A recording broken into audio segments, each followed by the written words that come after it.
may lumalabas, may nag-post by the name of, yan, ang pangalan na Shifukato Kashichiki Kuteka, who says that I said, insider from US Embassy confirmed invitation to PRD and VP Inday. Hay nako. Okay, uulitin ko. And this is something that we have to watch out for, lalong-lalo na ngayong panahon na nagte-threaten ang Kongreso. Okay. We need to be careful kasi nakaka-distract yung mga ganitong klase. Now, a lot of people tend to already misquote me. Okay, but it's not just me. Misquote sina Chrisette, sina Mark, everybody else. Pag wala masyadong damage, okay lang kasi you can clarify. So let us clarify now.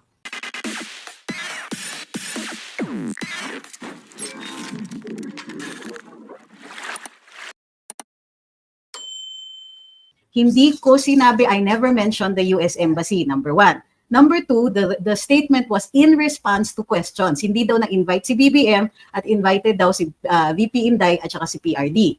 Sabi ko, I heard the same thing from a DFA insider. Invited nga daw si VP Inday at saka si PRD. And it was Malacanang that confirmed that walang invitation si PBBM. So let's make that clear, okay? Uulitin ko. An insider from the DFA informed me that there is an invitation for PRD and for VP Inday.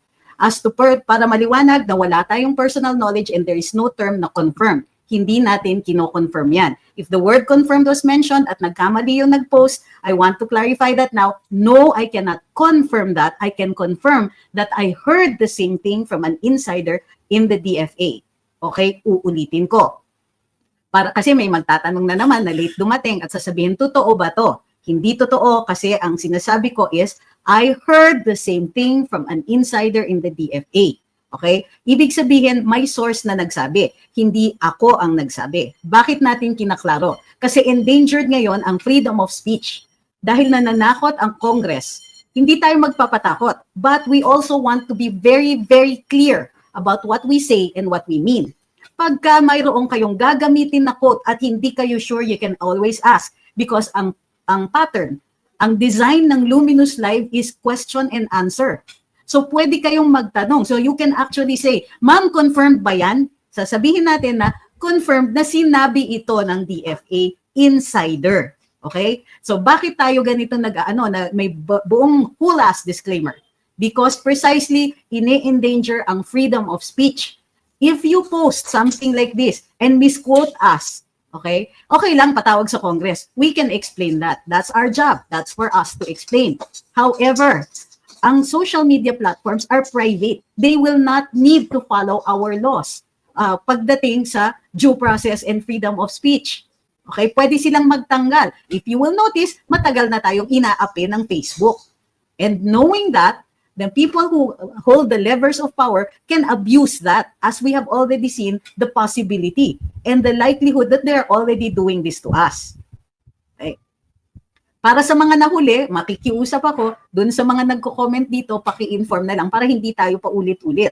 Kasi minsan, yung paulit-ulit, diminishes din the audience. Na, ay, inulit na yan, ay, ulit-ulit na yan, di ba? So, uulitin ko na lang, please inform those na mga late dumating. So, uulitin ko na lang yung pakay natin dito. Ang pakay natin ay iklaro yung statement.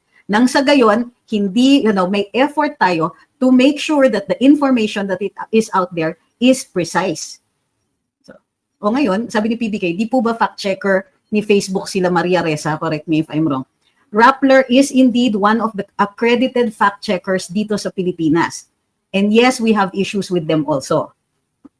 Yan, let's be careful, sabi ni Awi Tori, of spreading misunderstood and malicious information. Now, okay, now, that is why even dun sa pagbabasa natin ng Executive Order number 81, careful din tayo. I'll give you, that is our example.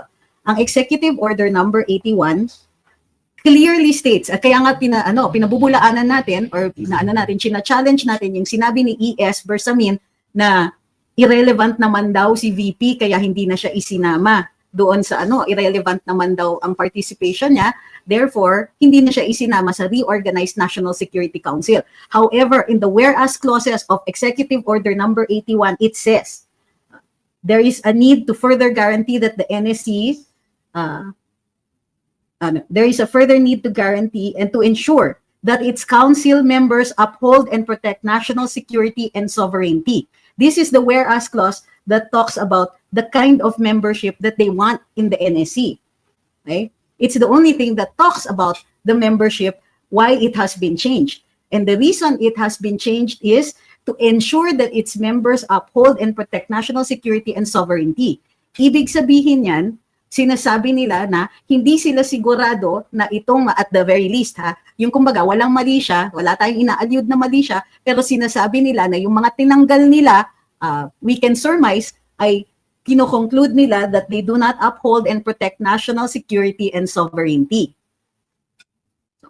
Sabi ni Ana Marie, ang dami kasing natuwa nung nalaman na invited. Kung nakakatuwa, then all the more dapat chine-check natin. Sabi ni Sheridan, sino mas love mo, si Aimee o si Digong? Excuse me? Tanong ba yan? Ikaw kasi maka-Aimee ka. Sa akin, no question. Si Aimee is an acquaintance, si PRD is something more. Okay? I consider FPRD a friend. So, while si Aimee, co-host ko yan sa Karambola. So, minsan nag-guest host siya doon. So, alam ko, sinisingit mo yan para either ma-promote si Aimee o yung mga trolls na gustong magpagawa ng intriga. Sige, pumapatol ako sa'yo. Sabi ni Migs, grabe si Bersamin, alam kaya niya ang pinagsasabi niya. I'm pretty sure he does. He's too smart to not know. Ang tingin ko dyan is that nagda-damage control siya. Hindi naman parang nung nakita na nagre-react ang mga tao dun sa pagtanggal kay VP Inday at saka dun sa mga former presidents sa National Security Council, dinadamage control niya. Parang dinadownplay niya, sinasabi niya na ay hindi naman kasi siya relevant. It wasn't a very good damage control, ha? Hindi ko sinasabing successful siya. Tama naman kayo dyan na punain yun. Pero maliwanag na may basis tayong sabihin na doon sa National Security Council reorganization under Executive Order number 81, mayroon silang patuya o papitik kay VP Inday at sa mga dating Pangulo.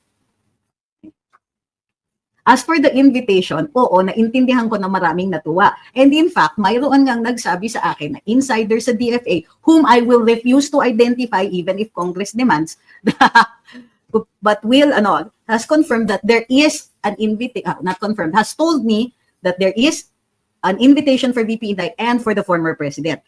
Kinausap ko pa siya talaga. Tinanong ko, totoo ba yan? And so on. Oo daw. And I heard this, not recently, nung na-confirm na walang invitation si BBM. I heard this during a Christmas party. Okay? Which means, Disyembre ko pa ito narinig. So, tama sabi ni Majui. Yes, they're silencing people through social media. I agree. And gagamitin nila is yung mga, ang ginagamit ng Kongreso ay itong fake news concept na sinasabi nila.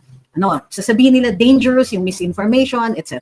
Well, ito yung sagot ko sa kanila. There is Article 154 of the Revised Penal Code.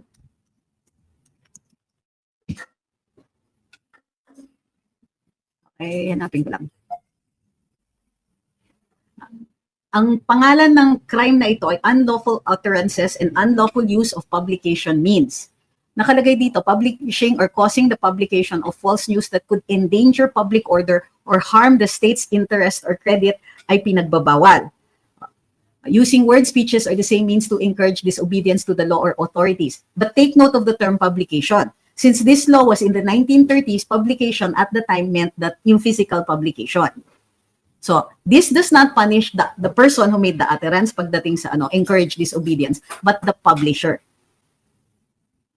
Maliciously publishing or causing the publication of an official document or resolution without proper authority or before it has been officially published. So itong mga iskupero at iskupera na hindi pa naman final, this can also be considered unlawful utterances and unlawful use of publications. Ito, publishing, printing, distributing, or causing the printing, publishing, or distribution of books, pamphlets, periodicals, or leaflets that are anonymous or do not have the real printer's name. Okay? Sabi ni Ma'am Tina, the irrelevant has become too relevant and they had to kick her out of NSC. Sinong spoiled brat ngayon? Totoo yan. Did President Duterte ever kick out Leni Robredo from the NSC? No. He did not invite her to some of the cabinet meetings kasi hindi siya cabinet. Nung wala na siya dun sa housing, hindi na siya cabinet, hindi na siya pinasok sa cabinet meetings.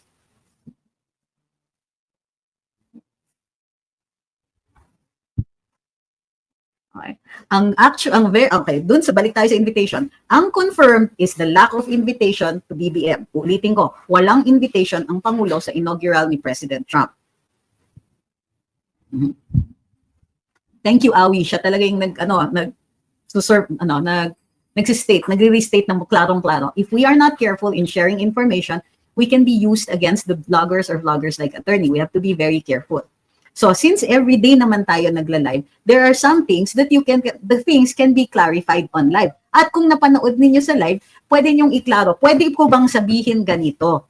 Okay? Kasi we will only presume if you grossly misinterpret what we said, then we will surmise na malicious yung intention. Gusto ninyong ipalabas na nagkalat ng fake news, you will misquote what the person said and sisirain na ninyo yung credibility ng tao or ia-attempt ninyong sirain yung credibility ng tao. Kapag inulit-ulit pa at sabihin ninyo ganito, alam ninyong hindi totoo, libelous na rin yan. Now, itong nag-post, ako, ang sinasabi ko ngayon is my presumption is that it is malicious. Kasi ang totoo niyan, I cannot even post on his wall. I cannot comment on this person's wall.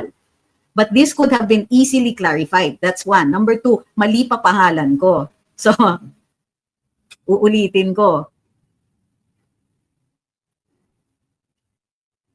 Sabi ni Lyndon, invited po ba ang Chinese PM or President sa inauguration ni Trump? Kasi kung invited, mapapahiya si BBM. Sip-sip kasi siya sa US, tapos di naman siya invited. I'm not sure. I don't know po kung invited si Xi Jinping. However, President Donald Trump has some very kind words for him. Sinasabi niya talaga na magkaibigan sila. So, he has been quoted as saying that. Correct. Sabi ni Tolitz, who will determine what is fake news and what is not? Well, the courts will if you are held to account for Article 154 of the Revised Penal Code. Sabi ni Pimo Daimo, invited daw si Xi, kaya lang tinanggihan. Pero let's go back to that. Who will determine what is fake news or not? Actually, dapat hindi kung context must be taken into consideration, lalo na criminal law yung 154, no? Article 154 of the Revised Penal Code. Now, the question is, who is the arbiter of fake news? Tama naman po kayo dyan. Kasi nga, there are some things, halimbawa, that can be incorrect now but will turn out to be correct later on. Some news are time-bound. O halimbawa, kahapon sinabi ng presidente, yes. Today, he says no. Yung nag-post ba na nagsabi siyang yes will be considered fake news? O what about yung changes in science? O let's say, during the time of Galileo, hindi, totoo ito. During the time of Galileo, the church made impositions on scientific discoveries. Kailangan consonant siya sa Christian or Catholic doctrine.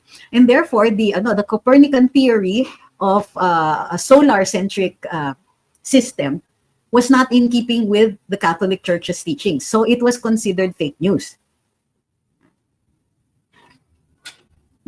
Ulitin ko, it was considered, well, not fake news, heresy nung panahon ni Galileo.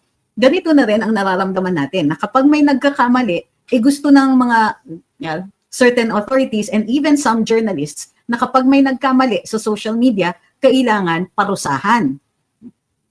Isa sa pinarusahan noon ay mismong presidente na ngayon ng Estados Unidos. Si President Trump ay naban dati sa social media, particularly sa X.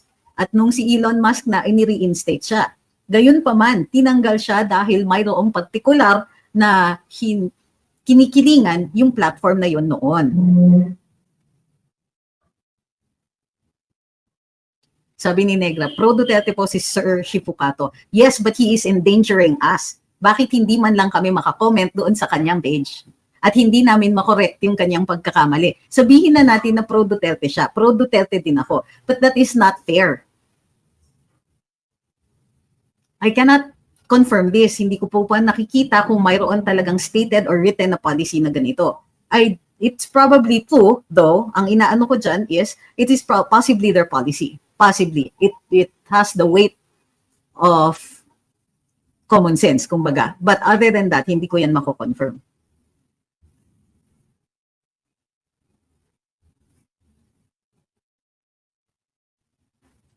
Hi kay Noy Ramirez, sabi niya, this is former Genco. Oh, well, I recognize the picture. I recognize your picture. Alam ko naman na ikaw yan.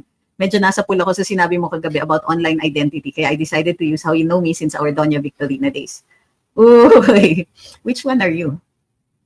Ah, I remember those days. Buti pala ma'am, nagtanong muna ako sa iyo through Messenger if the post of a certain person is true. Hirap mag-share ngayon, delikado na. Totoo yan. That is why, when you will attribute to somebody, make sure na, unang-una, kung in writing yan, madali. Pero ito, narinig nila sa live. May konteksto ito. So, iba po ang direct quote at iba din po yung pag ini-interpret. Wala po. Sabi ni Rex Dua, kung mag-share ng fake news, balita, may parusa ba? Wala po sa ating batas. Okay? Lalong-lalo na sa cybercrimes law. Sa cybercrimes law, yung sharing, liking, mga repost, ganyan, ay sharing or liking ay hindi po pinaparusahan. Yun po tao na naggawa ng utterance. Now, in the case of Article 154, it is the publisher. So don't worry about sharing. Kaya lang, doon sa mga social media platforms, ang Facebook halimbawa, pag nag-share, ay pinaparusahan nila. So kung gusto ninyong protektahan ang inyong mga social media accounts, then mag-ingat din sa pagganon. Pwede naman tayong mag-post ng ating mga pangarap, di ba? Katulad ng sana sa ito, si Federino, sabi niya, sana pag sweldo sa January 15, iba na ang presidente. Pwede naman hopes and dreams, pwede yan. Hindi ka naman naghihikayat na i-force down yung mga yung mga nakaupo and so on. Wala tayong pinag-uusapan na anything that is illegal, pero pwede tayong mag-post ng ating mga pangarap. So, in order to make something positive out of this, what we will do is, pwede bang ganito? Yes, pwedeng ganyan. Pero, lesson number 1 is under the cybercrimes law. So, for your online safety, remember that liking and sharing are not punishable under our laws. However, you need to be careful with the social media platform that you're on. Sabi ni JM, there's no provision in the US Constitution that only ambassadors are invited. Well, I don't think that their constitution would go into such kind of details. It might be White House protocol. But like I said, I cannot confirm that.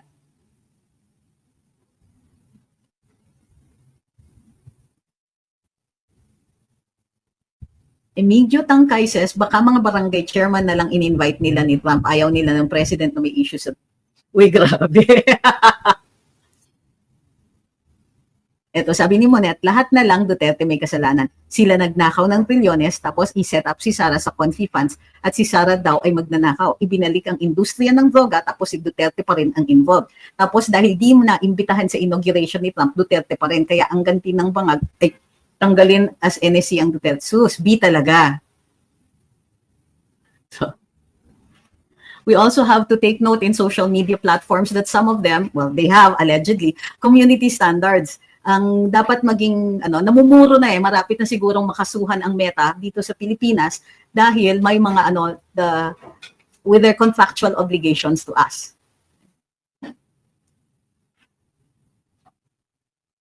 Sabi ni Leslie, bakit kailangan pang ibalita na hindi a-attend si B sa inauguration? Binalita yon? Wala naman kaming sinasabi, hindi siya invited. Paano siya attend? Sabi ni Ma'am Christine, Shifukato has taken down that post na po. Thank you. Pero kanina kasi, when I started this live, hindi pa po. Ito, sabi ni Marie, nag-post ako about PhilHealth, pinadala ako ng FB ng notice na nagpapakalat daw ako ng false information at tinanggal nila ang post ko. It's possible na ni-report kayo by certain officials. Bakit? Doon nagkaroon ng privilege speech kasi si Congresswoman Janet Garin. Tungkol doon daw sa malicious na post of a certain doctor. Hindi tayo yun. Of a certain doctor na sinasabi niya hindi daw totoo. She does not elaborate too much on why hindi totoo yon, pero sabi niya malicious. So in all likelihood, they caused its reporting. Ang tingin ko dapat i-apila yan kasi nga, ang ginagawa ng Meta is, it is, yung automated siya. So hindi tao po yung nag-review at saka nag-take down yan. Sabi ni Laura, sa GMA po, binalita na hindi siya invited. Yes po. Sabi ni Rolando, am I stupid na maniwala sa saswela na nakaupo na ngayon? Hindi natin sinasabi na naniniwala kayo, sir. Sabi ni C.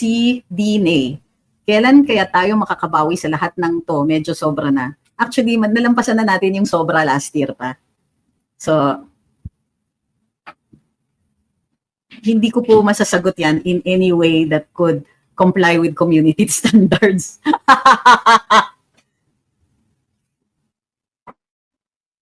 Sabi ni Aphrodisia, paano na ngayong January 13 makaapekto ba sa peaceful rally ng ICC ang balita tungkol sa outbreak ng China? Sayang kung mangyari. Itong outbreak na to, I am looking for, I don't want to comment until fully na naaral yan. Ano yung sources ng outbreak uli? Nasa balita na ba yan? Inaano na nila? Binabalita na ba ito ng mainstream? Oops. Sandali.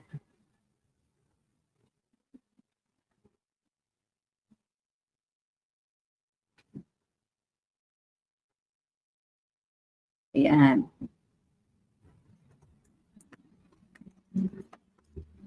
Okay. So yung sa I think dapat maglaan tayo ng hiwalay na live tungkol dyan sa outbreak na yan.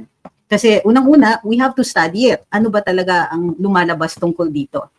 Sabi ni TJ, can we do a signature drive to contest the national budget as unconstitutional? Actually, yes, you can do that, but you can also share na ang pinost namin sa Luminous may nag-file ng petition sa Supreme Court to question the budget. Itong Medical Action Group. They are challenging Congress and the President before the Supreme Court for the zero PhilHealth budget. So kinlaro ng Medical Action Group na yung zero subsidy is actually the subsidy to certain premium, to certain beneficiaries. Yung subsidy na yon are for people, for indirect contributors. Ang indirect contributors po, yan po yung 4Ps, senior citizens, and I hear PWDs. So pag nababawasan yung subsidy sa kanila, many of them will no longer be able to participate. In other words, hindi na sila mako-cover ng PhilHealth. Kumonti nga, sabi 13% ang nabawasan sa mga indirect contributors na nakaka-benefit sa PhilHealth. Yun. Sabi ni Ma'am Lynn, fake news, wala naman pong outbreak. Yun din po ang naririnig natin. So let me dive into that. It's very dangerous to spread news about certain outbreaks kasi nakakapanik yan. And these, may mga dangerous speech na hindi talaga dapat inaalaw and yet sometimes are subject of certain government's operations. Okay? Ayun. Sabi ni Good News Pinas, fake news daw po yung virus as I have read in the DOH. But I think that there is a reason na may nagpapakalat niyan. Sabi ni Ma'am Christine, DOH post, reliable sources currently do not support circulating posts on SOCMED about alleged international health concern, no confirmation from either cited country or who. Meron din ako, pinadala po ni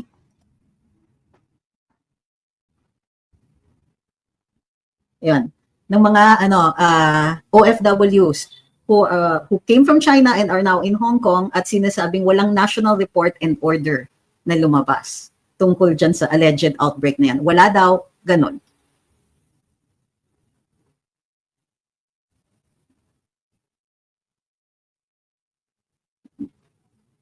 Ay.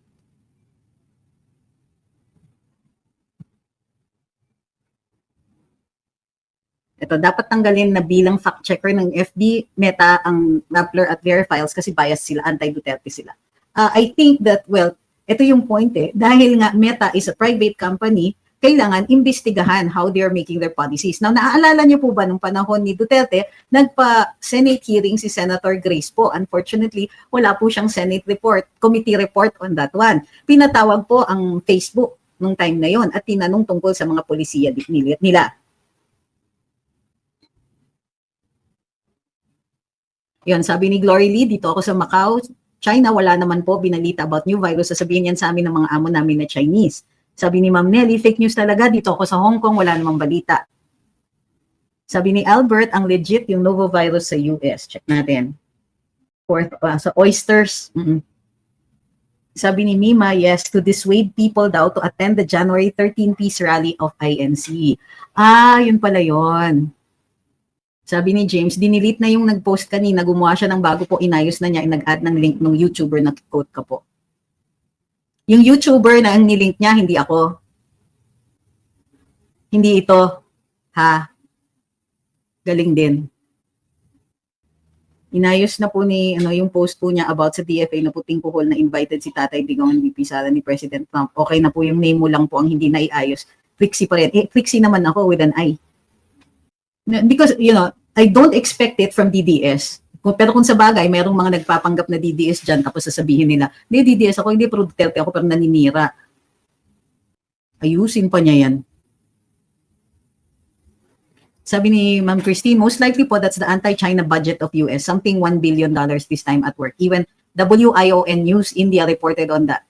Wyon is very anti-China. Sabi ni Phil Shield, pakiayos naman yung name ko. Mahirap talaga kasi ang nakaupo yata dyan ngayon, hindi niya alam na wala siyang alam. Ganun naman yan, pag matalino ka, alam mo kung ano yung hindi mo alam. Or alam mo na hindi mo alam. Nagpantasya ba siya for the life of 40 years ago at the expense of our life? Yun yung ano. Yung upbringing din pala ng tao. Pag nagboboto pala tayo, kailangan tinitignan din pala natin kung ano yung upbringing ng tao, ano? Kasi masyadong, how do you call this? It can affect the decision making. Oh, ayan na yan. Ito, sabi ni Ma'am Glory, totoo, no to impeachment ang INC. Hindi BB resign kaya ayaw nila pasama ng iba. Akala ko ba open na siya? Ano ba talaga? Kasi may mga nag-reach out na sa akin kasi ang sinasabi ko is, pupunta ako if the INC allows it or meron na may mga magsabi na confirmed open naman yan to the public. Kasi nakakahiya naman sasabihin mo na join tayo sa INC rally, di pala tayo invited, di ba? Ngayon, ang sinasabi nyo, kaya ayaw po nila magsama ng iba. Ano ba talaga? Is it open to the public? Paki-clarify lang po. Kasi kung ganon, hindi na ako pupunta. Sir Felix, wala po akong mababasa na attachment dito sa sa feed. Sabi ni Ma'am Ninita, open po to the public. Ano ba talaga? Sabi daw po kahit sino pwede pumunta. Open to the public. Okay. So, mag-iingat din pala tayo pag nag-i-interpret ng sinabi ng iba, di ba? Wag niya, kahit i-repost nyo, Sir Felix, hindi ko pa rin mababasa. Kailangan kopyahin mo. Sabi ni Victorio, baka naman po diversionary tactics lang po yan para matuon doon sa totoong issue ng bansa. Totoo naman yung issue na walang press freedom dito eh. Di ba? Okay, so ang naliwanag natin ngayong araw na ito, okay, that walang confirmation na sinabi, walang confirmation from the US Embassy dahil wala naman akong insider. And even if I did, I wouldn't say that. DFA po, insider sa DFA ang nagkwento sa akin and I can neither confirm nor deny the truth or falsity of that person's statement. Naalala ninyo yung lecture natin about hearsay. Okay. Hearsay says that the truth or falsity of the heard. Okay, ganito. Ulitin natin yung dating lecture. Person A goes to person B. Person B is the witness. Sabi ni person B, person A told me this. Okay. So, mag-o-object ngayon. Habang nagte-testify yan, mag-o-object si, let's say, defense counsel. Objection, hearsay, sasabihin ngayon ng prosecutor, only as to the truth that nag-usap sila. Therefore, ano yung value ng hearsay? Pag sinabi ni person B, sabi ni person A, yun ang tinetestify niya na sinabi ni person A.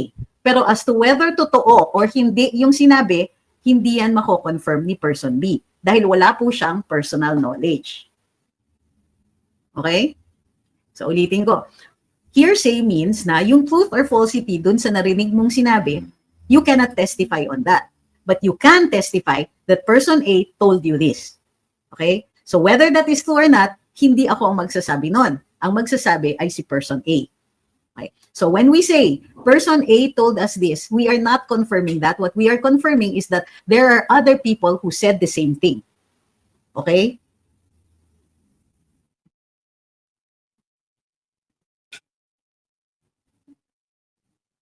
Sabi ni PJ, it is not a political rally, it is a peace rally. DDS ka man or DDS. Bakit ganon? DDS or DDS? Basta walang bastusan. Tama naman, kasi hindi, nakikirally na nga tapos ikaw pa yung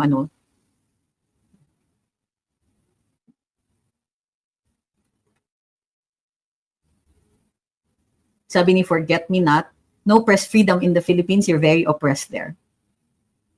Yes. Sabi ni Livy's blog, may t-shirt po kami, or you can just wear white. Okay.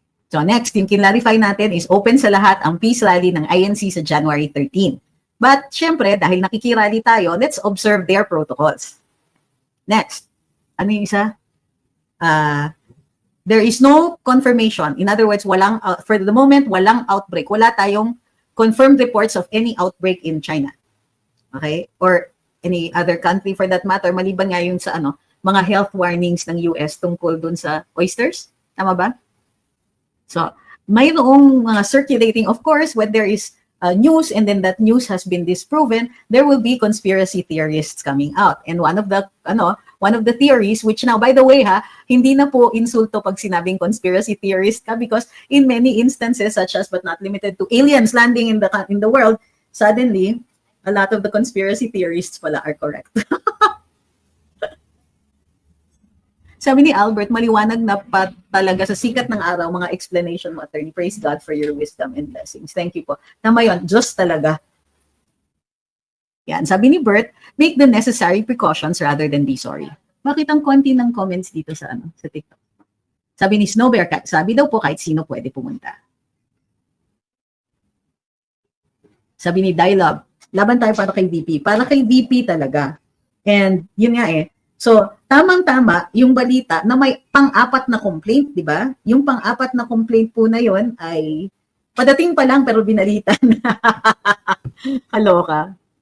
Sabi ni Warbis, bird flu ang problema dito sa US. Ay, well, I hope you're safe there. Nasaan na si Geng Puro Shuriken? Ito. Sabi ni Free Case Channel, according to ganang mamamayan, hindi naman daw siya limitado sa INC lang. At ang intention naman nila ay no impeachment, pero hindi naman bawal sa iba. So, kung pupunta tayo, remember na yun yung purpose ng rally. Since nakikirally tayo, obserbahin naman natin yung protocols nila at saka stay on point. Kasi ang purpose nilang magtipon-tipon ay ilabas ang kanilang punto de vista na hindi dapat i-impeach si VP Inday. Sabi ni Ma'am Christine, paramihan ng impeachment complaints. More entries, more chances of winning. Not. Tapos meron pang balita na willing daw mag-usap-usap, magtipon-tipon at mag-usap-usap ang iba't ibang mga complainants sa impeachment ni VP Inday. Ang kilay ko, dumikit sa ceiling. Ano ba? Inis, di ba? Parang, balita ba yan na mag-uusap-usap? Wag na kayo mag-usap. Mag-away na lang tayo. Sabi ni Ma'am Sheila Jean, bakit po tinanggal si VP Sara sa NSC? Dahil po ba naaasal si BBM dahil di siya invite? Uy, grabe kayo. Yung mga ganyan ay speculation. Hindi ko pwedeng i-confirm yan. Pero, syempre, may mga tao na parang yung pagkasunod-sunod kasi ng events, talaga mapapaisip ka. Pansin ko lang po kasi, pag may negative news kay BBM, tinitira niya si VP after. Totoo yan. But look at this.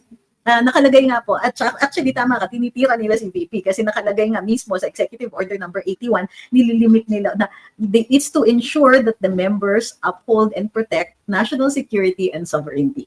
Exact quote yan. Ilabas nyo yung Executive Order number 81. Tapos may nag-ano pa talaga sa akin na, parang bakit? What's this thing with 81? Kasi ang Proclamation 1081 ni Mike Marcos Sr. was martial law. Ito bang EO81 ay pahiwati? Pwedeng hindi, Pwedeng hindi. Kasi, posibleng hindi. Kasi, numbered in order yan Sabi ni Christine Eccentrician, sobrang weak at hiya si BBM sa pinaggagawa niya kay VP Sara. He can't face her. And the audacity, di ba, that they're telling their trolls na ang sasabihin ninyo ay, ang daming nagawa ni BBM, walang nagawa si Inday. Nakailan pumunta dito, pati dito sa TikTok. Hi, Ma'am Sarah Jane. Okay po. Na ganun yung sinasabi. Excuse me, saying won't make it so. Sabi ni Phil Shield, sana naman during this big rally, mahihiya ng mga politiko at tapo dyan. Instead of supilin ang mga vloggers, i-correct nila ang mali nila. Pinasahod natin sila. Sana mahiya sila sa kanilang kaluluwa. Yeah, but I won't hold my breath. Diba? Hindi ko iintayin na magagawa nila yan. Because honestly, they have no motivation to do that. Sabi ni Mini Vlog, yung vlogger ako si Kabibig, isa ding nagkalat na sinabi niya na invited si PRD at VP, Mario Joseph. Yun, si Busog Kid, sabi niya, basta ako nagpapaalam ako kay attorney kung magpo-post ako. Thank you. But it's also good if you call me out. Sabihin niyo, ma'am, tama ba yan? Tama ba ito? Sinasabi niyo na ganito? Can you confirm that? Ayan. Sabihin niyo yan. Okay lang. At saka pag nagkakamali tayo, sasabihin natin mali at ipopost din po natin. Hindi po ako natitinag dyan sa mga vloggers na nagsasabing, mali ka, ganito sinabi mo. So, Oo, ang mas mali, yung mali ka na nga, tapos hindi ka umurong, hindi ka nag-post ng correction, and so on. There's nothing wrong with apologizing and posting the correct information. So, kung mayroong pagkakamali kami, you can call us out, and yes, we will correct ourselves. That's how we learn. In fact, di ba, that's how we are taught. Pagka hindi yung, pag yung tao parating tama, ang galing mo. Pero kung natututo ka from your mistakes, mas magaling ka. Because nobody will ever go through life not making a single mistake. Sabi ni Luwap, isa yan sa mga pakawala ng kabila para magkalat ng fake news.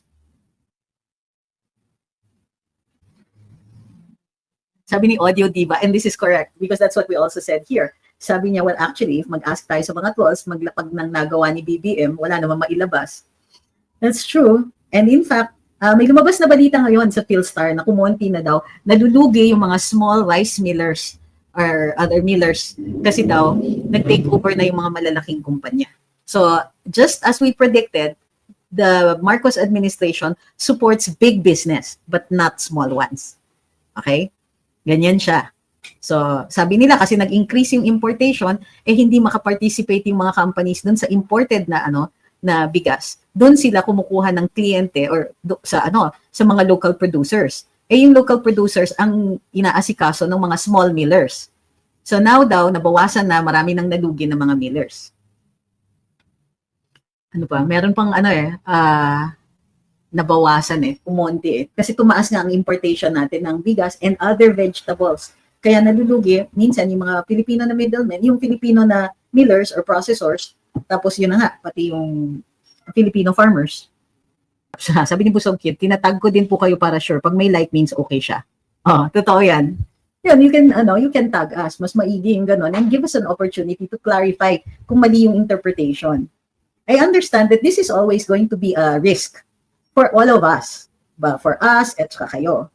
So, don't hesitate. We will always strive to clarify because that's how we learn. At para mapakita natin dito sa Kongreso na among ourselves, we can correct ourselves kasi ganyan ang mainstream. Bakit sila nakikialam pag social media? Why do they think that this can be an object of legislation? Samantalang ang traditional media, wala naman silang mga regulations doon. Sabi ni Django, presyo ng bigas na parang grades ko sa school, 75, 78, 80, 85. Wow.